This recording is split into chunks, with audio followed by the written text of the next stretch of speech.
Assalamualaikum warahmatullahi wabarakatuh.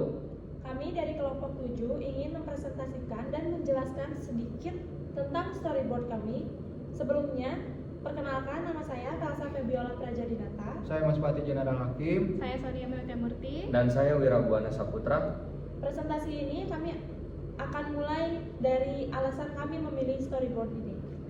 Yang pertama itu alasan kita milih isu literasi digital dan cybercrime ini khususnya pada hoax diangkat dalam kampanye sosial ini karena tingginya penggunaan media sosial di masyarakat yang tidak diimbangi dengan kesadaran etika digital dan kemampuan berpikir kritis.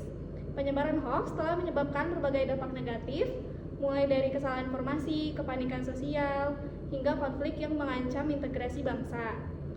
Rendahnya kesadaran masyarakat dalam memverifikasi informasi sebelum membagikan menunjukkan urgensi peningkatan literasi digital. Kampanye ini menjadi upaya edukatif karena mampu menyampaikan pesan secara emosional dan menarik, terutama kepada generasi muda.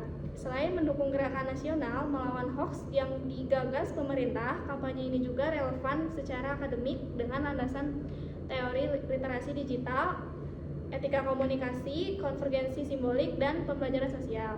Selanjutnya bakal dijelasin storyboardnya sama rekan saya. Jadi saya di sini akan menjelaskan tentang storyboard. Scene pertama, Mas Pati menerima pesan di berita di grup WhatsApp atau Instagram, lalu langsung membagikan tanpa membaca apa isinya. Pernah nggak sih kamu asal forward berita tanpa dicek, tanpa berpikir, apa jadinya kalau berita itu ternyata adalah hoax? Sekali lagi, sebar bisa merusak nama, sekali salah bisa membahayakan. Lalu, scene kedua, Wira membuka data penyebaran hoax di Indonesia, tangkapan layar headline hoax yang viral. Menurut Kominfo, selama 2023 ada lebih dari 11.000 konten hoax yang tersebar di media sosial. Isunya beragam, ada politik, kesehatan, bencana, hingga agama. Namun sayangnya, hoax seringkali menyebar lebih cepat daripada klarifikasinya. 7 dari 10 pengguna media sosial pernah menerima informasi hoax atau kata data Insight Center pada 2023. Scene ketiga, dampaknya hoax masyarakat mengilimi panik karena adanya seseorang atau Rashid dituduh secara salah adanya kerusuhan kecil. Hoax bukan sekedar salah info, ia juga bisa memicu keresahan, kerugian, bahkan konflik. Di tahun 2022, hoax soal penculikan anak menyebabkan warga main hakim sendiri.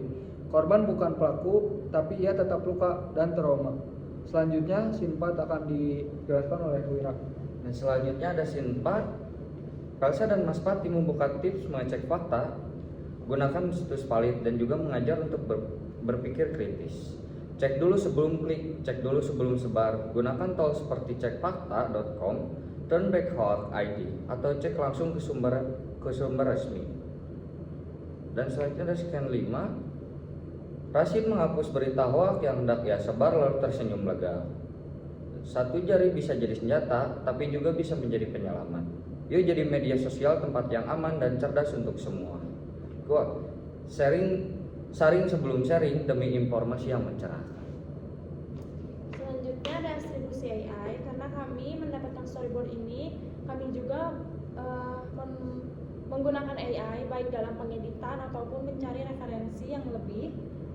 Kami di sini menggunakan ChatGPT untuk mencari referensi dan masih banyak jurnal-jurnal yang kami baca. Lalu kami menggunakan CapCut untuk mengedit video, baik video ini maupun video yang kami posting di sosial media kami. Sekian dari kelompok 7, terima kasih. Mohon maaf bila ada salah kata atau belum memahami materi yang Ibu kasih. Sebelumnya ada 2 rekan kami yang berhalangan hadir, yaitu Muhammad Rashid Prasetyo dan Satria Alif Asyidik. Sekian dari kami. Wassalamualaikum warahmatullahi wabarakatuh.